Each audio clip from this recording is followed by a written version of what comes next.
Tonight, two tragic events here in the West. The circumstances very different, but in both cases, several people have been killed and many others injured. I went back into the bar waiting for my friends, and then you hear pa pa. The shooting stopped, and then a few seconds passed by, and then there was a second volley of shots, and we jumped into the inside of my car at that time. And good evening, everyone. Welcome to West Coast Wrap. I'm Alex Savage. We begin tonight with a developing story along the California coast where authorities believe a human smuggling operation left 3 people dead. This happened at Torrey Pines State Beach in San Diego County. Investigators believe as many as 18 people were on that vessel that capsized early this morning. San Diego police, Del Mar lifeguards, Border Patrol agents, fire departments, and the U.S. Coast Guard all responded to this scene. Along with the 3 people killed, at least 4 others were injured, and the search is ongoing tonight for more victims who were on that boat. Investigators have not yet confirmed the victims' nationalities. A Homeland Security investigation spokesperson says this case is a, quote, stark reminder of the dangers posed by maritime smuggling. Now to a mass shooting in Arizona that claimed 3 lives and left 5 other people injured. As Fox 10's Lauren Clark reports tonight, it happened just steps away from the Glendale Police Department's headquarters. Went back into the bar waiting for my friends, and then you hear pa pa. One moment, Anthony Romero says he was having fun with friends. The next, he hit the floor, ducking from gunfire. It was a lot. Yeah, it wasn't just pa pa pa. It was like pa pa. It began just before 8 p.m. on Sunday at the Camarón Gigante, a restaurant hosting a car show and concert ahead of Cinco de Mayo. About 200 to 300 people came out to enjoy the cars, music, and culture. There's a lot of families, kids, so you don't typically expect that type of stuff to happen. It started with the scuffle between 2 groups inside. Anthony took out his phone and started recording. Those fighting were asked to leave. That's when Glendale police say the fight spilled into the parking lot, where it escalated. A home camera blocks away captured the nonstop gunfire. No, it was horrifying. It was a very scary situation. You don't know what's going on. Attorney Anthony Ramirez, along with a young woman who was shot, took cover behind his logoed car he brought to the event. Seconds passed by, and then there was a second volley of shots, and we jumped into the inside of my car at that time. Using T-shirts as a tourniquet, he tried to stop her bleeding before police and fire arrived. Police have identified those killed as 21-year-old Milo Christopher Soninga and 2 brothers, 17-year-old Damian Sproul and 21-year-old Christopher Sproul. Their family created this GoFundMe page online. Their family also tells Fox 10 both leave behind young children. And that was Fox 10's Lauren Clark reporting tonight. The wounded in that shooting include a 16-year-old boy and 2 men and 2 women in their 20s. All of them are expected to fully recover. We turn now to newly released video showing what police in Oregon call a case of road rage. Investigators in Beaverton, just outside Portland, say the driver of that Kia minivan intentionally swerved into a motorcyclist this morning. That motorcyclist suffered serious injuries in the crash. The driver of the minivan took off afterward. Police are hoping someone will recognize that vehicle to help them track down the driver. In Southern California, a man allegedly drove his car right through gates at actress Jennifer Aniston's home today. TMZ reports Aniston was at her Bel Air home when the crash happened. There is no indication she was injured. A private security team was able to apprehend the man in his 70s until police arrived at the scene. It's still unclear what prompted the crash. The LAPD has said only that officers responded to a call about a possible burglary in the Bel Air neighborhood earlier today. Well, President Trump wants to take his trade war to Hollywood. The president has announced plans to impose a 100% tariff on movies produced outside the U.S. He believes that tariff will revive TV and film production here in the U.S., which has plummeted since the pandemic. Today, he said he intends to meet with movie studio executives to discuss his plan. So we're going to meet with the industry. I want to make sure they're happy with it because we're all about jobs. I'm not looking to hurt the industry. I want to help the industry. but they're given financing by other countries. They're given a lot of things, and the industry was decimated. If you look at how little is done in this country now, you think we were the ones. We used to do 100 not long ago, 100%. Now we do almost like very little. It's shocking.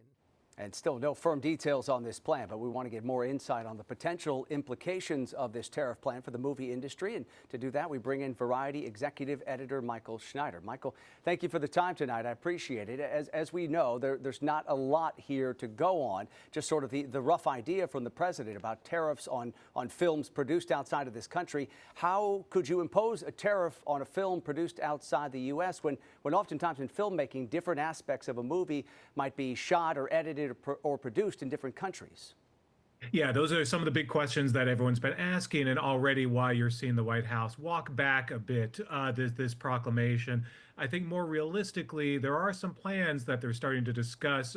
Actor Jon Voight and his producing partner met with Trump over the weekend at Mar-a-Lago, and they have a plan that is less tariff focused and more about tax incentives and other things that you've been hearing about to rejuvenate production both in California and throughout the country. That's probably a more realistic tact than tariffs, which again, a lot of questions about how that would even work, and I'm not sure there would be a way to impose tariffs. What that even means, does it include television? A lot of questions that people still have. Yeah, you imagine, I mean, there has been a lot of talk in Hollywood about more tax incentives to try to ramp up production in Hollywood. Do you think once it's all said and done that a plan like this probably leans more toward tax incentives and less on tariffs? I think ultimately that's what everyone's hoping. The general consensus in Hollywood today was tariffs would not work. If anything, they would exacerbate the situation, would probably cause more of a trade war and prevent Hollywood movies from being distributed overseas, which would decimate this industry. That's not what we want, right? We want the opposite. We want this industry to get some of its health back. And to that degree, that's where tax incentives come in and other opportunities to bring back more jobs to California and to this country. That's what I think the focus should probably be on, and what Jon Voight's team seem to be discussing more fervently. All right, so how big of an issue is this? Help to sort of put this in perspective. How much has Hollywood movie production moved to foreign countries? Runaway production is a big deal. It's particularly a big deal for here in California. You're seeing a lot of productions that have gone to other states with huge tax incentives, like Arizona and New Mexico and in Georgia. But of course, we're seeing a lot of those productions also go overseas because it is so cheap to produce in Eastern European countries like Bulgaria and Australia, and a lot of that is money that just doesn't come back then. So the idea would be to bring back some of those tax incentives and make it more worth their while to once again produce here in this country, especially in California and Los Angeles. All right, and so what are, you talked a little bit about sort of the risks of raising the cost of producing movies in Hollywood. What ultimately could it mean? I mean, if there is some sort of a tariff placed on films produced outside of the U.S., what could this mean for moviegoers? Well, I think it could lead to fewer movies, fewer productions, because the studios then would lose out on a lot of revenue from overseas, because you would have a trade war basically. And if there are tariffs on movies coming in to the United States, then there will be tariffs on movies going out of the United States. And suddenly the U.S., which is still the biggest exporter of film and filmed entertainment in the world, would see that decimated. And that's already down from what it once was, but that could be really cripple this industry. Yeah. Finally here, Michael, we hear this talk that President Trump is planning to meet with some of the heads of the major studios in Hollywood. What do you imagine the studio heads, what is their message for the president here? I think their message is probably tax incentives to make it more affordable to shoot here in this country, and they're looking for some sort of support. All right. Michael Schneider, executive editor at Variety. We appreciate the perspective tonight. Thank you so much for joining us. Thanks so much. All right, back in January, we told you President Trump named actors Mel Gibson, Jon Voight, and Sylvester Stallone as special ambassadors. He said that they would be working to boost business in Hollywood. Michael Schneider mentioned John Voight has been in contact with the president recently during a meeting at Mar-a-Lago. And according to Deadline, he has been taking meetings with union representatives as well as studio executives to better understand the issues that are plaguing domestic production. It's unclear exactly what Mel Gibson and Sylvester Stallone have been doing in their roles to assist the president. Well, more than 60 years after being shut down, President Trump says Alcatraz Island in the San Francisco Bay should be reopened as a federal prison. The president said he is directing the Bureau of Prisons to rebuild the rock so it can house, quote, America's most ruthless and violent offenders. The federal government closed Alcatraz in 1963 because it was falling apart and the cost for repairs was just too high. It has since become one of the nation's most popular tourist attractions. San Francisco lawmakers denounced the idea. It would be terrible for this world-renowned tourist attraction. It would be a waste of taxpayer money, and it seems like he's just trying to create a domestic gulag right in the middle of San Francisco Bay. And of course, Alcatraz is also key to San Francisco's tourism industry. The National Park Service says it receives about 1.6 million visitors each year, generating about $60 million in revenue for the Park Service alone. Up next tonight here on West Coast Wrap, another first played out inside an Arizona courtroom with the help of AI. In another life, we probably could have been friends. I believe in forgiveness and in God who forgives. This AI-generated video allowed a road rage victim to confront his killer. Coming up tonight, the victim's relatives explain why they wanted the killer to see this. Well, the warmest temperature on the West Coast was right here in San Francisco. What? We'll take a look at that and see what's in store. Lots of activity, especially down into Arizona. Also coming up tonight, Marching for the Missing. The event held today in New Mexico to raise awareness about the high number of indigenous women who have disappeared or been killed. To Gabriel Horcasitas, the man who shot me. It is a shame we encountered each other that day in those circumstances. A chilling AI video played in an Arizona courtroom gave a murder victim a chance to confront his killer. Artificial intelligence generated that image of Chris Pelkey's face and voice. The video was played as a victim impact statement during sentencing for the man who shot Pelkey to death during a 2021 road rage confrontation in Chandler, just outside Phoenix. This is believed to be an unprecedented use of AI in a courtroom. Pelkey's sister wanted the court to hear what she believed her brother would say to the killer if he were still alive. Received 49 letters that the judge was able to read before walking into sentencing that day. But there was one missing piece. There was one voice that was not in those letters. Pelkey's killer was sentenced to 13 years in prison in that case. Now we turn to a story being closely followed here in the West. The federal sex trafficking trial of Sean Diddy Combs got underway today in New York. Several dozen potential jurors were questioned about what they know about this case and whether they can be fair and impartial. Prosecutors say Combs used violence to manipulate women into taking part in drug-fueled sex parties. He's facing up to life in prison if convicted. Combs' attorneys say everything at those parties was consensual. We talked with TMZ about the challenge of seating a jury in a case like this that's received such widespread attention. Seating this jury is going to be a near impossible task. I mean, how do you, in today's day and age, with all this trial has been covered, or this case has been covered, I should say, how do you find someone who doesn't already have an opinion on P. Diddy's innocence or guilt? And that's really the issue that the attorneys and the judge are running into. After the day was over, the jury pool was half its original size, although observers say it's unlikely a jury is going to be seated before this coming Wednesday. Legal analysts say prosecutors and defense attorneys are likely already thinking about jury selection in Brian Kohberger's trial. Kohberger is suspected of killing 4 college students in Idaho. Fox 13's Shira Matsuzawa spoke with experts about what attorneys will likely look for in that jury pool. It's your civic responsibility serving on a jury. One of the best things about America is our jury system. And while it's unknown who will serve on the jury for Brian Kohberger's trial, both sides are gearing up for the jury selection process. For me, it's like my favorite part of a case because I get a really good sense of who I'll be together with, for the ensuing weeks or months. Attorney Ann Bremner says before potential jurors set foot into the courthouse, they'll likely fill out a lengthy questionnaire, asking them their views on law enforcement, the death penalty, and if they've ever heard of Brian Kohberger. From there, attorneys can question the prospective jurors in a process known as voir dire. And then you start looking at two things. One is indoctrination and the other is kind of exploration. And indoctrination during a jury selection is to try and hit your themes as you talk to jurors, like whatever the themes are for each side, to say, do you agree with this idea?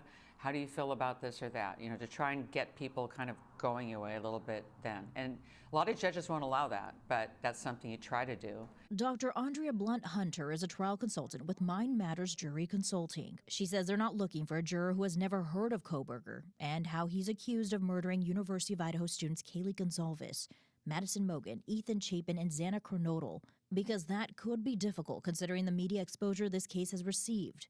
But rather they're looking for a person in the middle. Those who've heard about it, but understands there's always two sides to a story, and the best case for the defense is just to find someone who's willing to hear their story. One thing I do in a high-profile case, I ask the juror to write everything they've heard about the case.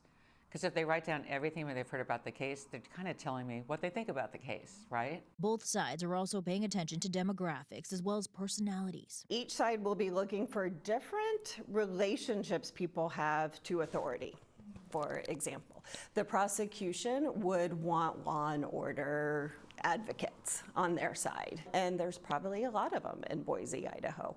So the defense has a tougher challenge. She says Kohberger's attorneys will be looking for people who are more skeptical and don't accept things at first glance. There's also another challenge. One of the dark horses that both sides are afraid of is the juror who really wants to be on this jury. And she says no one wants that person to slip through because it could lead to a mistrial. And that was Fox 13's Shira Matsuzawa reporting tonight. Brian Kohberger's trial is set to get underway in August. Turning now to our weather, and new storms crossing southern Nevada came packed with snow, gusty winds, and rain. These images posted on social media show some of the snow left behind on the Spring Mountain Range northwest of Las Vegas. Showers and thunderstorms are expected to linger in this area all through the night. For more, let's bring in KTVU meteorologist Steve Paulson, who is tracking those storms and the conditions all across the West. Hey, Steve. Alex, it was warmer in San Francisco than Palm Springs today. Wow, that's something. Yes, I know, crazy. It was one of the warmest locations by far. These were the highs: 82 in San Francisco, which was warmer than Tucson, warmer than Phoenix at 74, much warmer than Las Vegas, 68. There's Palm Springs, 78, even LA. 82, though, in San Francisco was the high today. And what about Seattle? 70 degrees there. Portland, 77. So that offshore wind did it. We still have one little gust advisory here. That's out in Sacramento, Solano County. Goes till 8 o'clock, but wind speeds are definitely starting to come down. What caused this? Well, high pressure offshore and this low right there, which is in Arizona. The high doesn't like the low, so it fills it with wind. Up and over, it was offshore, and this system tapped into a lot of moisture. Phoenix actually picked up a 0.01 today on precipitation. Lots of activity into Las Vegas. This is a system that will slowly turn into New Mexico and the Four Corners. And that'll start to relax the pressure gradients, but they're still in place, so we have a slight offshore breeze. A warm evening for sure. A nice day in Seattle today, but tomorrow looks like clouds are starting to inch in, but it'll still be pretty good, I think, in the morning. Then in the afternoon it'll start to change. Temperatures right now, Albuquerque 52, Phoenix below 70, Las Vegas a cool sweater weather, 60 degrees there, and the city is 74 degrees, which is 14 warmer than Los Angeles, and Seattle at 66. West Coast weather for today, the high in Seattle was 70, nice degrees, and we are looking for increasing clouds tomorrow. San Francisco, yes, 82 degrees with that offshore wind. My goodness, this is like an September, October pattern for them. Southern California had to deal with fog, clouds in that area of low pressure, only 65 for a high down in Los Angeles today. And Phoenix, cloudy to mostly cloudy, only 74. And I mentioned they did pick up a 0.01 on precipitation. Rain will be moving off from shower activity into New Mexico, the Four Corners. We will not be as windy. I think the fog comes back for parts of the West Coast tomorrow. And your outlook, if you're into Arizona, it'll start to warm up. If you're into California, it'll start to cool down north, but it'll start to warm up in Southern California. Steve, thank you. Coming up tonight here on West Coast Wrap, a march held here in the West today to call attention to the murders and disappearances of indigenous people. We'll take you there. Plus, 2 record-setting dogs get together for an unforgettable play date. How they got along despite their notable size difference.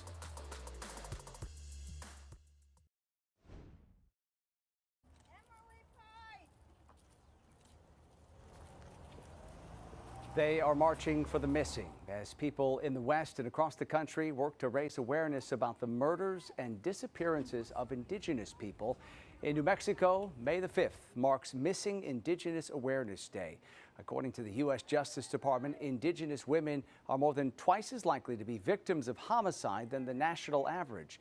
Indigenous people across the West are calling for a response from lawmakers to the violence in their communities. The parents of Shana Toya are taking part in memory of their daughter, who was murdered in 2021. They're seeking answers, and we want them to know that we aren't going to forget. You know, she's human, she matters, and that's our reason for keeping this alive and advocating as much as we can. And Albuquerque is among the U.S. cities with the highest number of murdered and missing Native people. Advocates are calling for federal funding for indigenous alerts as part of state Amber Alert systems. In Northern California, the Santa Clara County District Attorney's Office says it has won the first ever judgment against a major sunscreen manufacturer for false reef-friendly advertising. The DA sued Sunbum, alleging that it contained chemicals that were harmful to reefs despite advertising its products as reef-friendly. Hawaii has passed a ban on 2 ingredients that harm coral reefs. Sunbum was ordered by the court to pay $300,000 in civil penalties and not to advertise any of its chemical sunscreens as reef-friendly. The DA's office has filed a separate lawsuit against the maker of Banana Boat and Hawaiian Tropic sunscreens. And finally tonight, a play date between 2 furry record holders here in the West. Newly released Guinness World Records video shows last month's meeting between the world's smallest dog and tallest dog. Their owners got them together in Idaho. Reginald is a Great Dane that's 3 feet 3 inches tall, and Pearl is a Chihuahua that's just over 3.5 inches tall. I think she found a good friend. So that was, I think, was all the attention, that 2 days and bigger dogs and toys. I think for her was like a really exciting experience. I would say Reggie was a bit more interested in the people and was kind of, I don't want to say scared of her, but he was like very cautious, like a little anxious. And for some perspective on the dog's sizes, Reggie is about the size of a small pony. Pearl is about the size of a credit card. But looks like they got along pretty good, all things considered. That does it for West Coast Wrap tonight. Thank you for watching. We appreciate it. Have a great night.